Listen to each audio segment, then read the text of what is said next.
17 de fevereiro de 2017.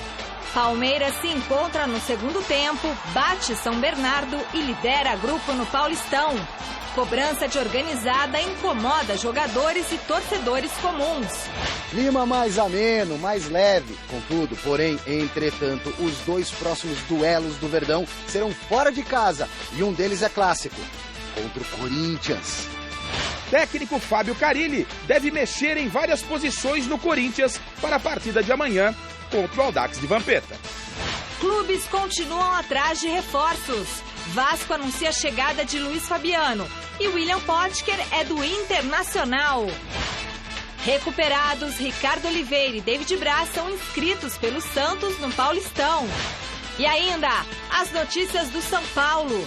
Cirurgia de Gabriel Jesus é bem sucedida e atacante recebe visita de Neymar.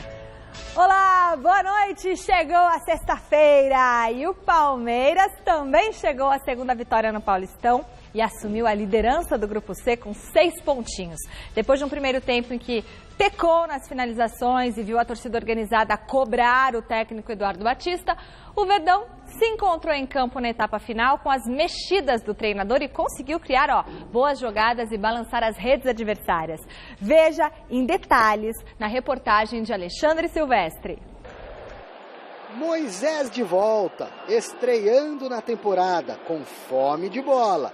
Mas quem enfia a fuça na redonda primeiro é o William. No escanteio, Dracena mete a testa e Daniel a ponta do dedo. Ensaiadinha do São Bernardo, Rafael Costa, Rodolfo, que susto, hein, Praz? No improviso, Bigode dá o troco. Jogo aberto, ó o Edno relando de careca. Com Moisés, arremesso lateral é veneno.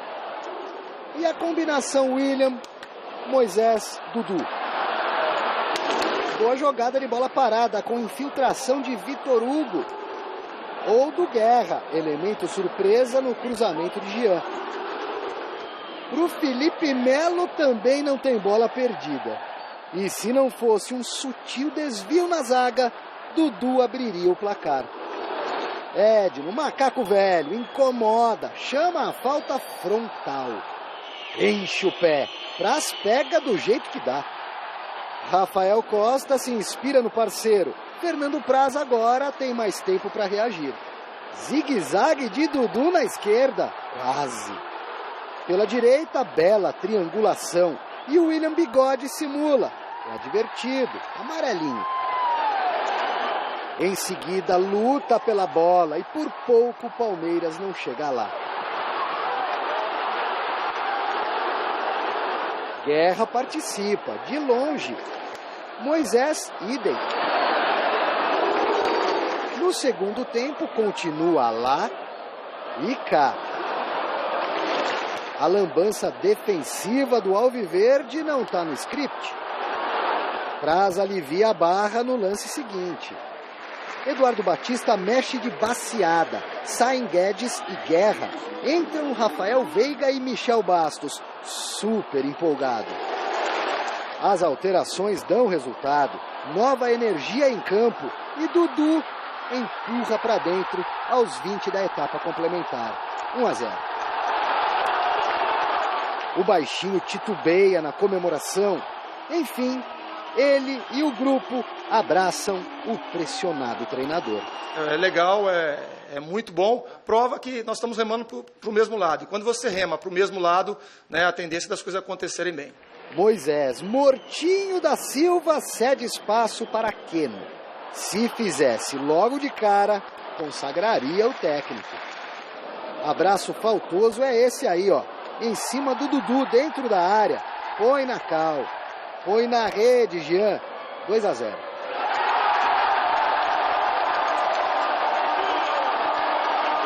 O Palmeiras agressivo procura o terceiro. Michel. Keno. Keno. Keno. Keno. E o William. Tá bom, vai, 2-0, vitória e um pouco de sossego para Eduardo Batista. Você deu uma respirada agora e vai mais tranquilo na sequência? Eu tenho que ganhar domingo de novo, né? Então, não é um alívio porque eu não estou sufocado. Quando eu vim aqui, né, eu sabia da pressão que eu ia enfrentar, eu me preparei para ela. A gente sabe da pressão, da responsabilidade, mas nós estamos trabalhando e estamos indo para o caminho certo. Nós fizemos um grande segundo tempo hoje e a gente vai trabalhar em cima dele.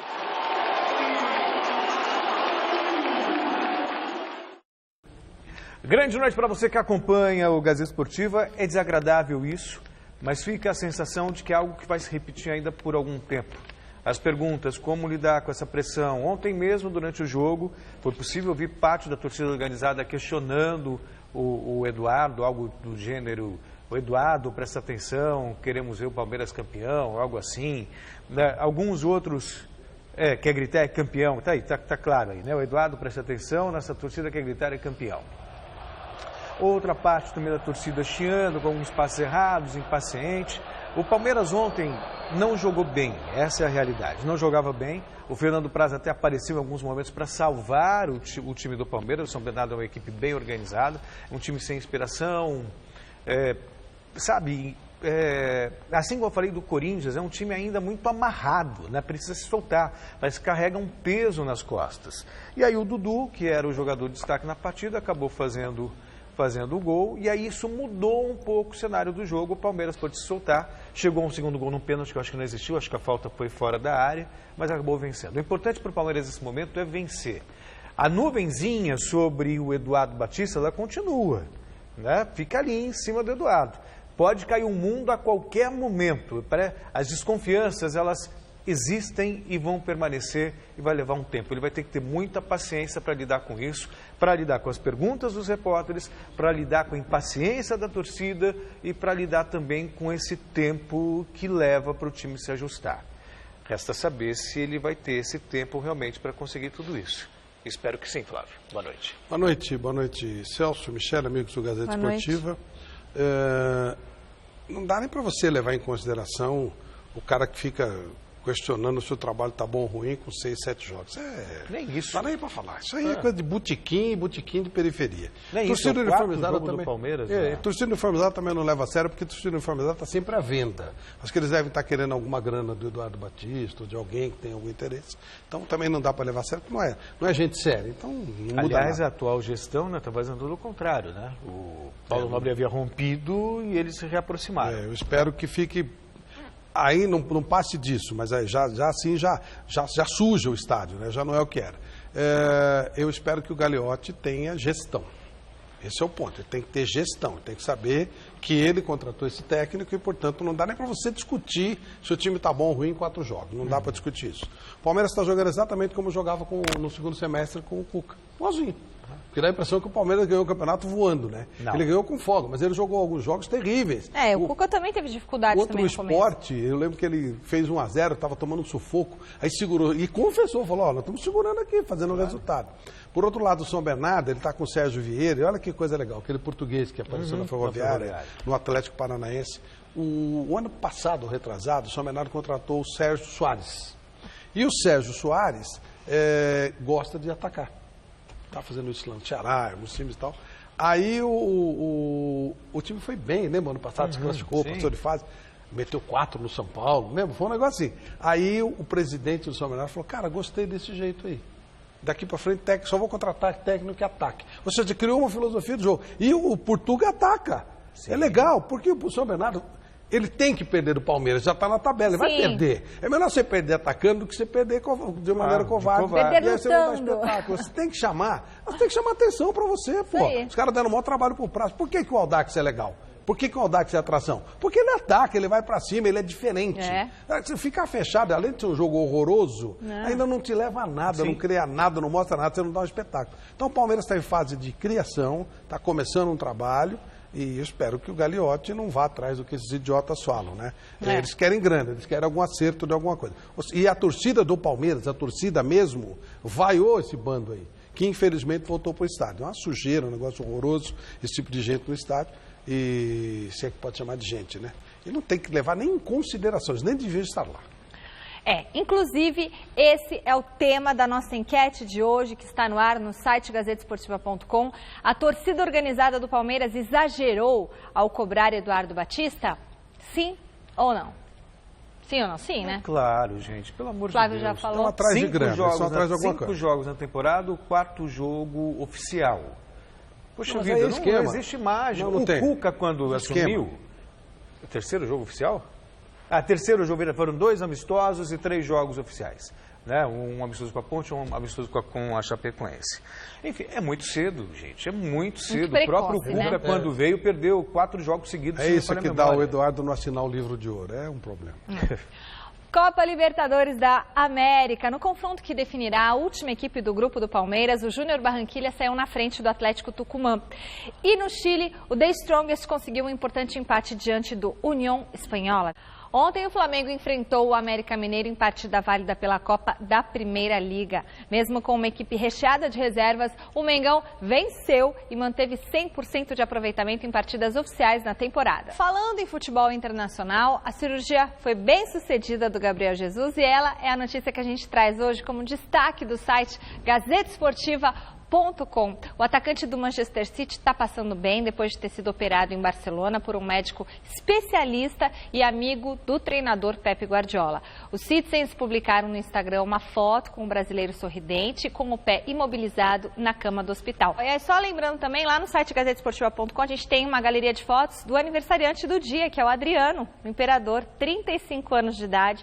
E ele tem uma galeria de fotos com 35, mas acho que tem 36 fotos, porque pedi para colocar a foto dele no troféu Mesa Redonda, em 2003, se tivesse a cabeça no lugar, né, poderia ter jogado a Ele Copa de 2010. poderia estar jogando ainda. Ele poderia estar jogando facilmente. Seria, inclusive, com grande chance ainda o atacante da seleção brasileira. Muito legal. Vitória fez uma galeria maravilhosa. Entre lá e confira. Vê no começo como ele tá magrinho, aquele menino. Adriano, feliz aniversário. 35 anos, ou seja, na Copa de 2010, ele tinha 29, 30. Ele poderia ter sido o atacante da seleção brasileira. Nossa. Em 2010, em 2014... Não, ele podia estar jogando em alto rendimento ainda hoje, como o Ricardo Oliveira, por exemplo. É um talento desperdiçado, mas mesmo assim, parabéns, feliz aniversário. Domingão, então, às 9 da noite, o Flávio Prado já deu recado e eu faço questão aqui de repetir, de reforçar, de te lembrar, anotar na agenda, põe o celular para tocar alarme.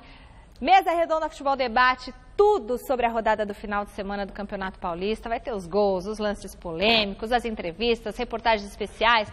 Nós receberemos aqui nos nossos estúdios o treinador Fernando Diniz, comandante do Audax, adversário do Coringão nessa rodada, e o atacante do Timão, Léo Jabá. Então tá combinado? Mesa Redonda, domingo, 9 da noite. Você vai estar aqui com a gente, né, Flávio? Ô, Michele, você sabia que o Carille e o Fernando Diniz eram amigos de infância? Não. Até os 12 anos, eles ficavam lá na Vila Ema roubando perinhas, essas coisas assim, jogavam junto bola, é verdade. Legal. Mas eles são muito amigos de infância, assim, o seu melhor amigo da infância. Eles juntos, eles andavam juntos, eles jogavam bola juntos, eles jogavam no mesmo time de futsal, no mesmo time de futebol de rua, fazia aquela brincadeira de moleque, naquela época você brincava na rua, eles eram parceiros, amigões.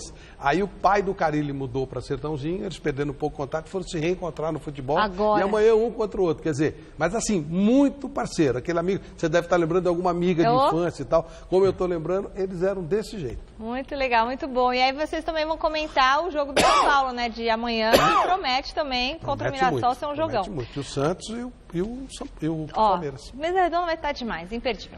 Depois de uma longa novela, o atacante Luiz Fabiano finalmente foi anunciado como reforço do Vasco. Ele conseguiu chegar a um acordo e recebeu a liberação do Tianjin Guanjin da China, negociação que se arrastou nos últimos meses. Nesta quinta, o Fabuloso teve a chegada anunciada pelo Cruz Maltino através das redes sociais. Ele também postou uma foto da camisa do Vasco com uma mensagem dizendo que está a caminho da cidade maravilhosa. A chegada já era dada como certa, inclusive porque o Vasco inscreveu o jogador no Campeonato Carioca antes do encerramento do prazo.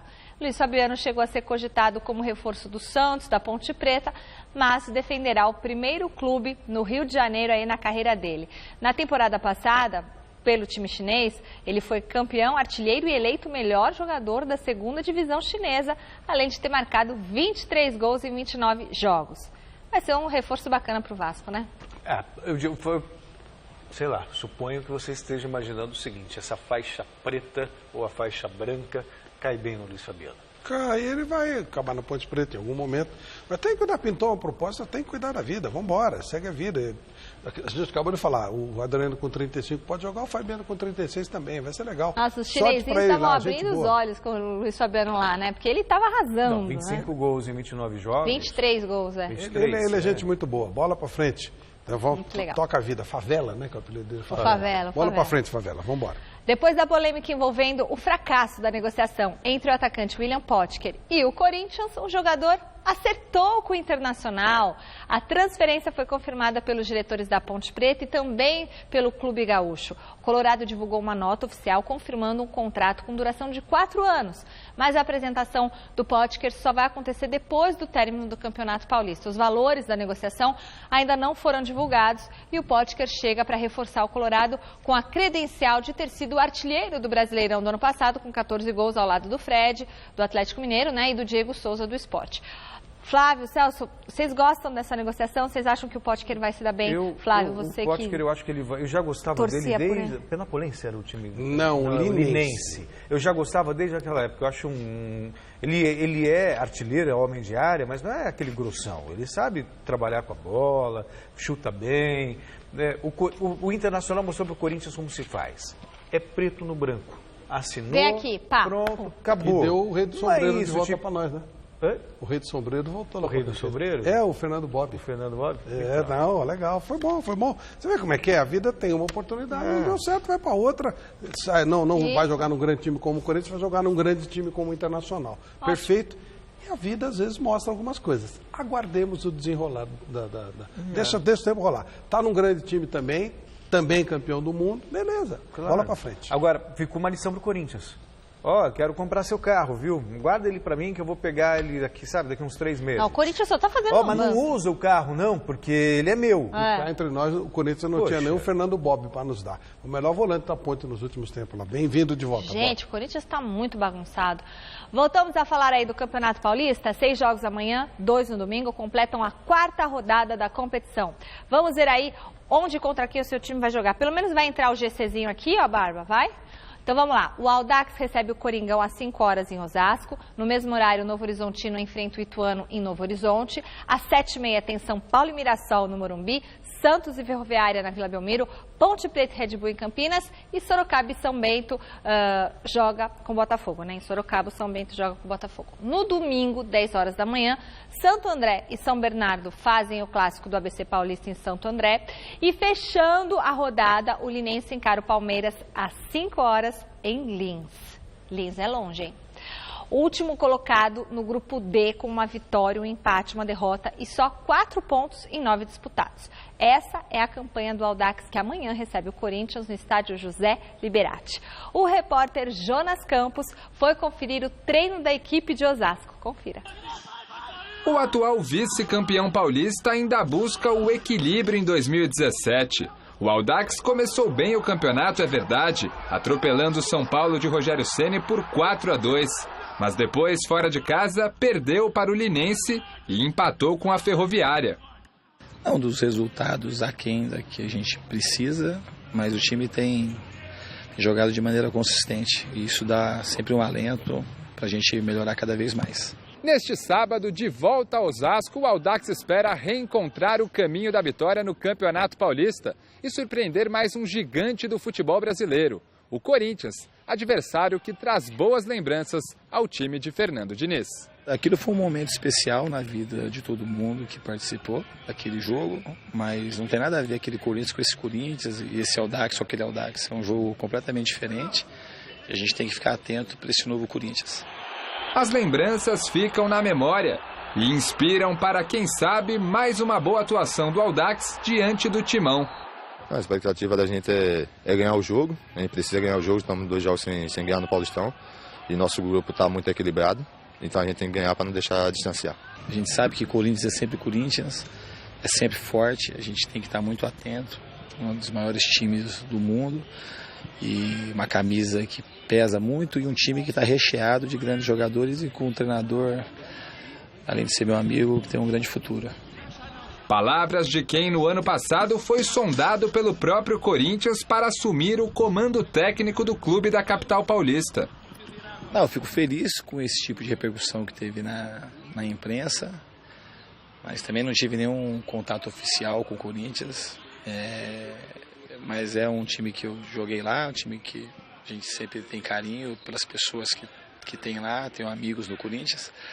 Fico feliz, mas não tem, em relação ao jogo, não tem. Esse aqui é um jogo do Campeonato Paulista de 2017 que a gente tem que fazer o nosso melhor, correr muito, ter muita vontade para a gente poder fazer um grande jogo. Quem sabe um dia, né, treinar o Corinthians? Isso é sempre uma possibilidade. Eu tenho essa expectativa de ver o Fernando Diniz trabalhando num grande time, sabe?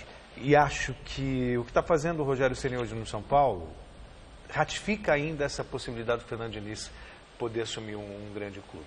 Você sabe, de ser ousado, de implantar um sistema que gosta. Poxa vida, o Audax já tinha impressionado em outros anos, mas não tinha conseguido resultado. Me lembro até que foi vítima de chacota de alguns treinadores. Fica tocando a bola lá atrás, vou fazer isso num time grande para ver o que acontece e tal. E aí foi finalista no ano passado, eliminando um time como o Corinthians do Tite em Itaquera. Eliminou o São Paulo também. Eliminou o São Paulo com goleada. Quer dizer, e aí desmancha o time praticamente inteiro, começa uma nova temporada e você vê o Audax jogar da mesma maneira que jogava o Audax no ano passado. Quer dizer, claro, talvez tenha menos inspiração nesse ano, até porque também é um time em formação, mas a maneira de jogar está intacta, está preservada, o que mostra a competência do treinador, Flávio. Tem muito treinador que fala, e quando você vê o time jogar, é horrível, não acontece absolutamente nada. E aí você vê um treinador que tem uma filosofia assumida e o time joga do jeito que ele prega. Então é um cara que tem valor, sabe? E que merece uma chance. Não estou menosprezando o Audax, não. Mas trabalhar num Corinthians, trabalhar num São Paulo, trabalhar num Palmeiras é uma ascensão profissional que não se discute. E acho que o Diniz tem um futuro profissional, sabe? Que ele é incontestável. E que ele é competente, que ele faz um jogo que é espetacular, é verdade. Agora, essa coisa dele ir para outros times, eu tenho algumas dúvidas, sabe? Porque a grandeza do time vai muito pela gestão. Sim. E eu não sei se ele vai ter a mesma liberdade que ele tem no Audax. Não é nem liberdade, é profissionalismo. Ou seja, ele tem o mesmo sistema que tem o Arsène Wenger no Arsenal. É verdade. Ele é o manager, ele contrata os jogadores para fazer o sistema dele. Agora, o problema é que nos clubes, muitas vezes, tem muita mutreta. Muita jogada. Então o cara quer contratar determinado jogador, não porque ele seja útil, e sim porque tem nego levando dinheiro por fora, cartola levando dinheiro e tal. E aí ele vai ser obrigado a tentar impor o jogo dele com os jogadores que não sabem fazer aquilo. Você precisa de jogador com inteligência tática. Jogador burro não consegue fazer isso. Mas às vezes o burro tem esquema com cartola. Então é para se pensar se vale a pena. Ele dirige qualquer time de futebol. Só não sei se ele vai ter os jogadores para dirigir por causa dos esquemas dos teóricos times grandes, pequenos também. No Audax não é o caso. Ele administra o que ele quer fazer. Então, é para pensar muito se vale a pena para ele também. O Corinthians deve ter novidades na equipe que vai entrar em campo amanhã para enfrentar o Audax em Osasco. Veja com Osmar Garrafa. No ano passado, o Audax de Fernando Diniz eliminou o Corinthians do Paulistão em plena arena. Na decisão por pênaltis, o timão não foi nada eficiente e ficou pelo caminho. Amanhã, um novo encontro entre as duas equipes. E o técnico Fábio Carilli não vê essa partida como uma revanche. Mais um jogo, fizeram por merecer dentro da arena, proposta de jogo, de marcar e chegar forte, e foram felizes em acertar 2 chutes de fora da área com o Bruno Paulo, que está hoje com a gente, e com o Tietê, que hoje está no Palmeiras. O time para amanhã deverá apresentar mudanças. No treinamento de hoje, Guilherme Arana, Camacho, Léo Jabá e Casim treinaram entre os titulares. Marlone, Moisés, Felipe Bastos e Jô ficaram de fora. Alguns jogadores reclamando um pouquinho de cansaço, por isso que eu treinei uma outra equipe, mas só vou definir mesmo amanhã. A única certeza é a volta do Arana, que era o substituto imediato do Wendel e não começou o ano por estar na seleção brasileira. O jogo de amanhã, como todo mundo já sabe, é contra o Audax em Osasco. Só que na próxima quarta-feira, o Corinthians tem clássico contra o Palmeiras em casa. Será que o técnico Carilli está apenas focado no time de Fernando Diniz ou também já pensa no Palmeiras de Eduardo Batista? Hoje é Audax, acabou o jogo amanhã por volta das 19 horas, começamos a pensar no Palmeiras. E vou ser muito sincero, não assisti o Palmeiras ontem. pela correria, fiquei trabalhando em cima do Audax e a partir de amanhã, depois do jogo, começo a olhar. Osmar, que vai ficar no banco comigo no jogo de quarta-feira, esse sim já está puxando tudo sobre o Palmeiras. Mas até aqui, o de quarta-feira vai ser o jogo mais importante da sua passagem no comando técnico do Corinthians? Não, o mais importante é amanhã. Se o clássico contra o Palmeiras será ou não o jogo mais importante de Fábio Carille no comando técnico do Timão, nós só vamos saber na próxima quarta-feira, depois da partida contra o Verdão, em Itaquera. Eu dizia, né, que a pressão sobre o Eduardo Batista seria maior no Palmeiras do que sobre o Fábio Carille no Corinthians. Mas que semaninha difícil também. Audax no sábado, depois Palmeiras na quarta-feira. Aliás, eu queria entender, e felizmente eu não entendo, porque nós pensamos coisas diferentes. Os clássicos. Por que você tem um clássico na quarta-feira, um São Paulo e Santos sensacional, com um monte de atrativo. Na outra quarta-feira você tem um Corinthians e Palmeiras, na pior das hipóteses, os dois técnicos, tal, Corinthians e Palmeiras. E a atração do domingo à tarde é Linense e Palmeiras. Até o Faustão tá falando, orra, meu. Né? Não dá, cara. Isso aí arrebenta até a audiência do Fantástico. E o São Paulo e Santos, na quarta-feira, foi um negócio sensacional. O Campeonato Paulista é um campeonato assim, exótico, cheio de possibilidades. Ele é exótico, porque isso aí é exotismo. Você tem dois clássicos monstruosos desses, né, que são enormes, em qualquer campeonato. Os clássicos são maiores do que o próprio campeonato. São Paulo e Santos extrapola. O Corinthians e Palmeiras extrapola. Seja qual for o campeonato, a Florida Cup. Todo mundo ficou vendo e tal, não sei o quê. Aí os caras fazem essa atração. Inteligente. Outro dia eles meteram também, tinha um clássico no meio de semana, e eles meteram com uma atração no domingo, Palmeiras e Botafogo. Quer dizer, muito bom. Porra, meu, diria o Faustão, né? Pois é. Michel Bastos foi um dos jogadores que o técnico Eduardo Batista colocou em campo na etapa final do duelo de ontem entre Palmeiras e São Bernardo e que ajudou o Verdão a construir a vitória. Hoje foi ele o personagem do dia na reapresentação na Academia de Futebol e o Alexandre Silvestre acompanhou. Clima muito mais ameno aqui no Palmeiras após o triunfo de ontem, 2-0, em cima do São Bernardo pelo Campeonato Paulista, com mais de 20 mil pessoas presentes no Allianz Parque e algumas cornetas que partiram das arquibancadas para cima mais uma vez do Eduardo Batista. Mas o professor, por que não, colocou o dedo na ferida. Aliás, o dedo do técnico interferiu no resultado porque no segundo tempo ele mexeu bem no time e essas alterações surtiram efeito. Por exemplo, a entrada do Michel Bastos, que saiu do banco para colocar fogo no jogo.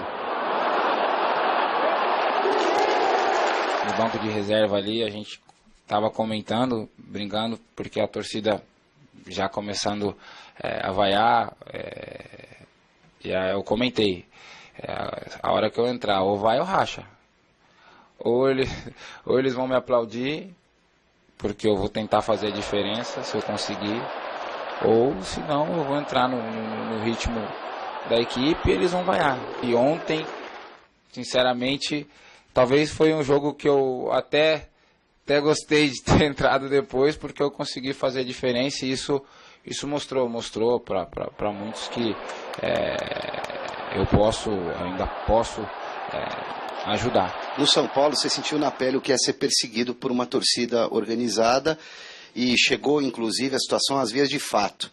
Aqui no Palmeiras, claro que é bem diferente, mas já nasce um movimento ali na principal organizada do clube, do time, de pegar um pouco no pé do professor Eduardo, cobrar título, chamar o nome do Cuca. O que você diria para ele, você que tem experiência no assunto? Eu acho que o Eduardo veio para um grande clube, é um grande treinador, sabendo da responsabilidade, então acho que com certeza ele já veio sabendo que a cobrança seria grande, talvez não tão rápida como está sendo, né? Eu acho que há 3 jogos do campeonato você já ser cobrado, nem nós jogadores esperávamos, mas eu acho que o Eduardo, ele, pelo que a gente vê e pelo que ele tem falado, está bem tranquilo, confiante no trabalho dele. Nós também, jogadores, confiamos bastante no trabalho do Eduardo. O Palmeiras se preocupa agora com 2 compromissos fora de casa pelo Campeonato Paulista, a começar pelo domingo, Araraquara, Fonte Luminosa e o Linense pela frente. E na quarta da semana que vem, em Itaquera, clássico contra o grande rival, Corinthians. Boa noite, pessoal. Flávio, Campeonato Paulista a gente fala tanto, se ganhar não é nada mais que obrigação. O Santos aí se tornou, né, o segundo maior vencedor, tal, mas a temporada não significa muita coisa. Agora, faz uma fumaça para os clubes. Tropeça de novo aí, já se perder para o Corinthians então, imagina o que vai ser a vida do Eduardo Batista no Palmeiras. Porque os cartolas são, né? Porque é um torneio de pré-temporada isso aí. Claro. É, porque vale o Campeonato Brasileiro, então... Libertadores. Claro, né? Claro. Aí sim, se você usar esse torneio para fazer experiências, colocar jovens jogadores, ok. Mas tem que ser visto por essa dimensão. Né? É só ver o cara... O que você sente se você ganhou o Campeonato Paulista comparado com o Brasileiro ou com a Libertadores? Ou até mesmo a Copa do Brasil. Né? Aí é a dimensão que você tem que dar para o negócio. Michel Bastos, grande reforço do time do Palmeiras. Grande reforço. Aliás, saiu por causa de torcida uniformizada. Essas coisas não servem para nada. Então, parabéns para o Palmeiras por ter sentido esse espaço e trazer um jogador desse porte.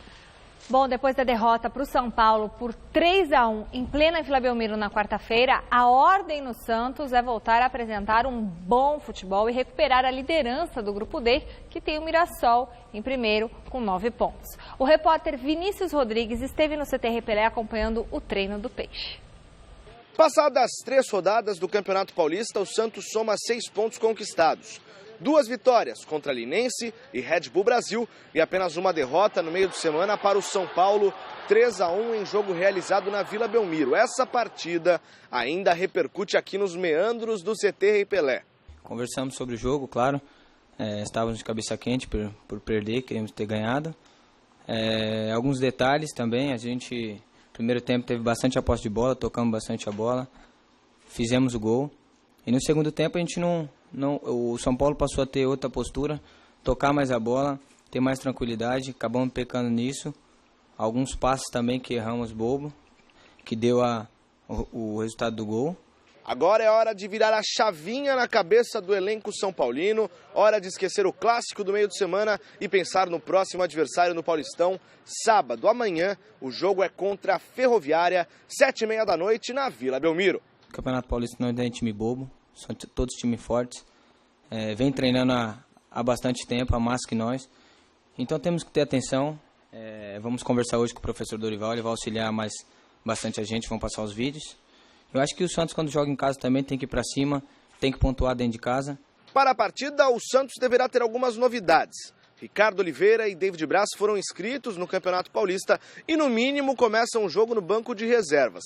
Além deles, Kleber, zagueiro que ainda não estreou oficialmente, pode ser titular, ganhando a vaga ou do Lucas Veríssimo ou do Yuri, mas só teremos a confirmação mesmo no jogo de amanhã, porque o Dorival fechou o treino, não temos mais informações sobre o time que entra em campo amanhã. Com as informações do Peixe aqui da Baixada, Vinícius Rodrigues para o Gazeta Esportiva.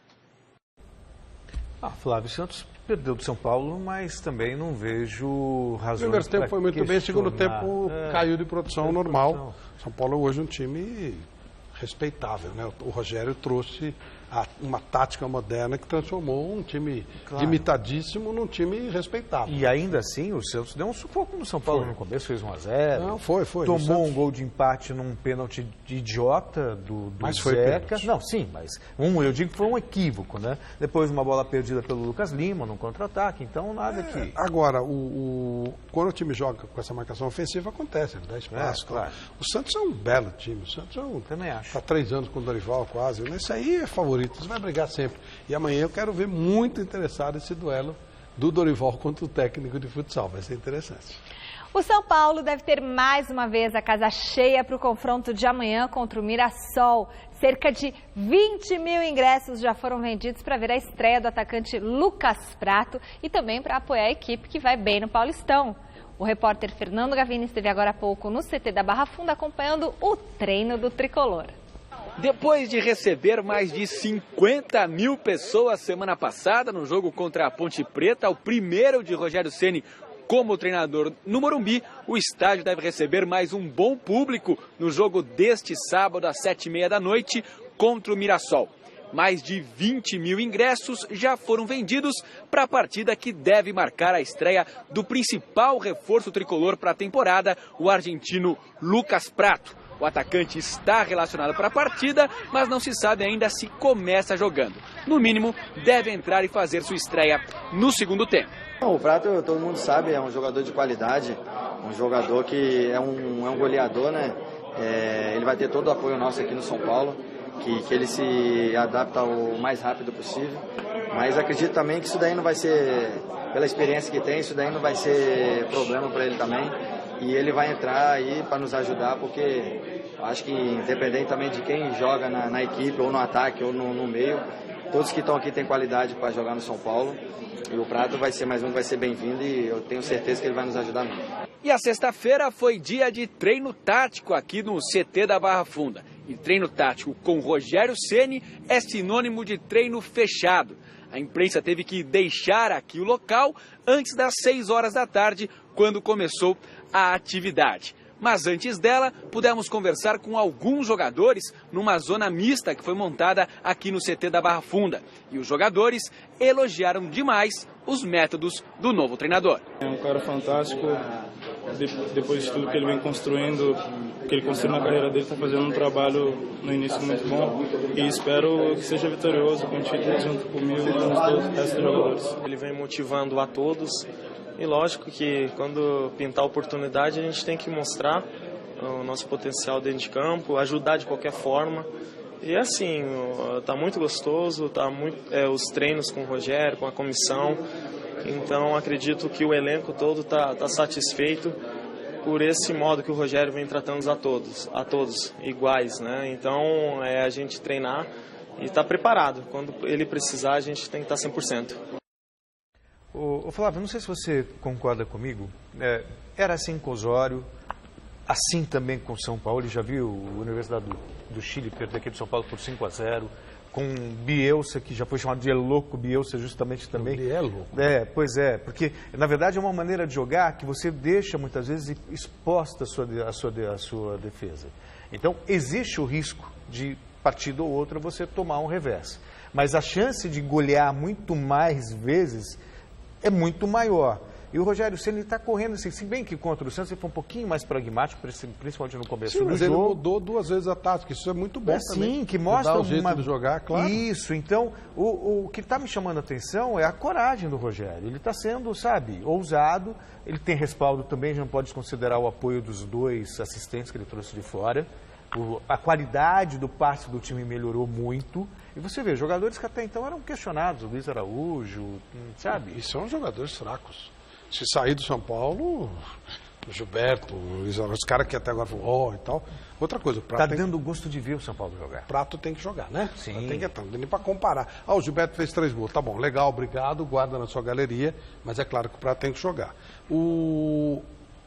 Quando você fala do risco, é verdade, mas todo time que joga fechado lá atrás toma gol do mesmo jeito. Sim. E joga feio, porque aí o back erra, a saída de jogo é errada. Então, até um time todo fechado precisa ser bem treinado, precisa ter uma tática bem reconhecida.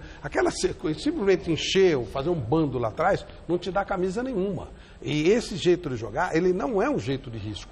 Você agride o adversário, você não dá a bola para ele. Mas você não pode errar. Tá bom, mas lá atrás também não. Sim, se você estiver jogando recuado e o back errar, ele faz gol contra o outro e está mais perto do gol. Aqui ainda você tem chance se você perder a bola lá na frente, você ainda tem a chance de recuperação. Acontecem derrotas? Sim, claro que acontece. Mas na defesa, pior ainda. Além de você perder, ainda você joga feio. Então, eu não vejo como risco esse tipo de jeito de jogar. Não vejo mesmo. Não, e o time do São Paulo está indo muito bem nas finalizações, de 9 acertou 8 e acertou 90% dos passes, 390 passes certos. Que aí é o mérito de quem está trabalhando com o Rogério. Né? E do Rogério, que chamou esse povo também, né? Vamos falar bem dele, porque está merecendo. Fim da enquete do site GazettaEsportiva.com. A torcida organizada do Palmeiras exagerou sim ao cobrar Eduardo Batista. 74% dos votos. O programa de hoje fica por aqui. Lembrando que domingão, a partir das 9 da noite, horário de verão já, né? Vai ter mesa redonda Futebol Debate. Tá certo? Fique agora com o Jornal da Gazeta. Boa noite, meninos. Até daqui a pouco no Jornal da Gazeta. Até domingo no mês. Abraço, tchau.